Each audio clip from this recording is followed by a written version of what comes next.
Tingginya tingkat kemacetan pengguna jasa penyeberangan feri yang melewati Sungai Alalak dari Kayutangi Ujung Banjarmasin menuju Brangas Barito Kuala membuat Pemprov Kalsel bergerak cepat mencari solusi. Hasilnya mulai Rabu hari ini, Pelabuhan Martapura Baru Trisakti Banjarmasin secara resmi dibuka untuk melayani antrian truk yang akan menyeberang menuju Pelabuhan Jembatan Barito.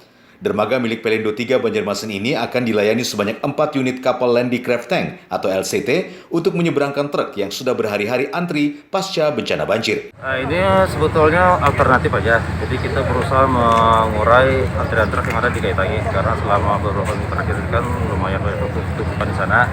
Jadi kita usahakan mencari alternatif lain karena satu sisi akibat dari banjir ini kan jadi di luar darat untuk sementara agak riskan dilewati.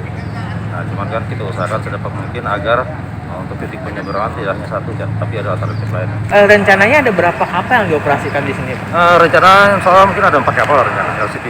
Dibukanya Pelabuhan Martapura Baru disambut gembira para sopir untuk memangkas jarak tempuh. Apalagi kawasan pelabuhan yang luas membuat semua pihak merasa aman. Ya, alhamdulillah bagus saja. Sempat mengantri kah di sana? Sempat mengantri kemarin di situ seharianan. Jadi semalaman di Banjaraya. Di jembatan di dermaga Kelotok itu nah. Terus ada informasi pembukaan di sini dari mana, Pak? Dari dari Kakawanan juga kan.